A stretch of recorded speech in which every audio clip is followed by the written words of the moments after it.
열등 컴플렉스에 빠져있는 사람은 자꾸 과거의 원인이, 과거의 상처가, 나의 환경, 나의 배경, 나의 그 유전자가 지금의 나를 만들었다고 단정 짓는데요. 여러분, 원인을 찾으면 설명이 되지만 결코 문제가 해결되지는 않습니다.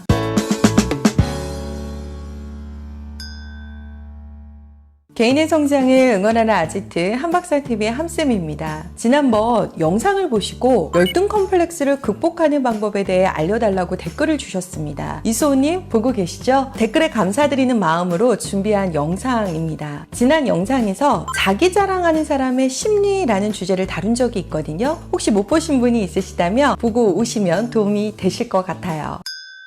자랑하는 사람의 심리는 결국 열등감이 이유라고 말씀을 드렸습니다. 그렇다면 열등감, 열등 컴플렉스 같은 의미일까요? 먼저 열등성이라는 단어부터 말씀을 드릴게요. 열등성은요, 신체 기관이 객관적으로 보더라도 열등한 사실입니다. 예를 들어 나는 우리나라 평균 여성에 비해서 키가 작아. 이건 누가 봐도 객관적인 사실, 신체적으로 열등한 부분이에요. 이것을 열등성이라고 합니다. 그렇다고 누구나가 열등감을 갖지는 않아요. 열등감은 목표와 현실 간의 이 격차에 직면했을 때 스스로가 느끼는 매우 주관적인 감정을 이야기합니다. 그러니까 주관적인 해석인 거예요. 이 해석은 타인과의 비교에 의해 만들어지거든요. 그래서 내 키를 장점으로 보느냐 단점으로 보느냐에 따라서 누구는 열등감을 느끼고 누구는 열등감을 느끼지 않아요.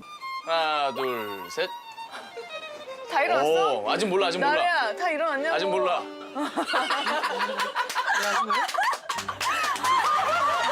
그런데 열등 컴플렉스는 자신이 열등하다라는 점을 변명거리로 삼기 시작하면서 시작됩니다. 예를 들어 나는 학력이 낮으니까 더 열심히 해야지. 이렇게 되면 이것은 열등감이 성장의 촉진제가 되는 거예요. 문제는 학벌 때문에 저 사람이 나를 무시하는 거야. 학벌 때문에 내가 이번 면접에서 떨어졌어. 이렇게 말하면 이것은 심각한 열등 컴플렉스입니다. 더 쉽게 말해서 컴플렉스가 나를 지배하느냐, 내가 컴플렉스를 지배하느냐에 따라서 인생은 크게 달라집니다. 사람마다 아픈 곳이 있어요. 누구는 학벌, 누구는 외모, 어떤 사람은 가난, 가족, 부모, 나의 약점. 즉 열등감은 누구나가 있지만 그렇다고 누구나가 열등 컴플렉스로 가져가는 것은 아니라는 겁니다. 열등 컴플렉스에서 벗어나는 3가지 팁을 알려드릴게요. 이것은 심리학자 알프레드 아들러의 처방이기도 합니다. 첫째, 과장하지 않기입니다. 어떤 사람은 자신이 겪은 불행이 5밖에 안 되는데 마치 10인 것처럼 포장해서 말을 해요. 이것을 불행 자랑이라고 합니다. 이렇게 말해요. 너는 내 심정 몰라. 내가 얼마나 힘든지 아무도 내 맘 몰라. 이렇게 말하는 사람들이 있거든요. 자신의 열등감을 무기로 드러내면서 사람들을 조금 지배하려고 해요. 여러분이 겪은 사건에 대해서 과장하면서 말하는 습관이 있다면 빠져나오셔야 됩니다. 두 번째, 지나친 일반화하지 않기입니다. 어쩌면 어떤 한 영역의 문제일 수가 있는데 다른 영역 모두까지 일반화시키는 경우가 있어요. 예를 들어 가난에 대한 열등 컴플렉스가 있는 사람이 있어요. 실제 제 친구 중에 부모님이 일찍 돌아가셔서 외롭게 힘들게 자란 친구가 있는데 결혼할 때 시댁에서 반대를 했습니다. 그런데 그 친구는 반대의 이유가 부모 없는 가난한 고아라서 그렇다고 모든 일들을 해석을 했었어요. 그 컴플렉스에서 빠져나오지를 못했던 겁니다. 그래서 반대하는 시부모님을 만나고 오면서 이렇게 얘기하더라고요.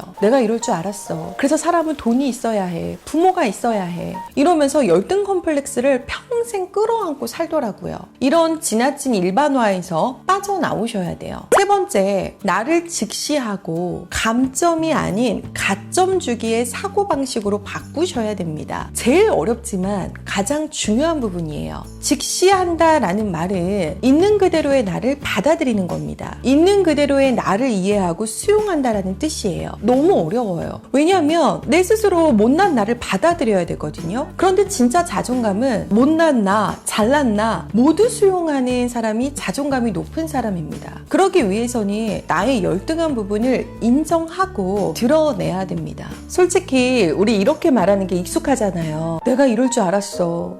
역시 이래서 안 돼. 아, 내가 또 그랬어. 우리 이렇게 스스로에게 평가할 때 좀 높은 기준에서 자꾸 나의 잘못한 부분을 보면서 감점을 주거든요. 이것이 익숙하단 말이에요. 그런데 여러분, 잘한 부분을 의도적으로 찾아서 가점을 주셔야 됩니다. 다시 말해서 나에게 후한 점수를 주기 위해서 노력하셔야 돼요. 아, 이 정도면 얼마나 잘했니? 더 이상 어떻게 해? 아니, 부모 도움 없이 여기까지 왔으면 난 성공한 거 아니야? 이렇게 스스로에게 가점을 주시기를 바랍니다.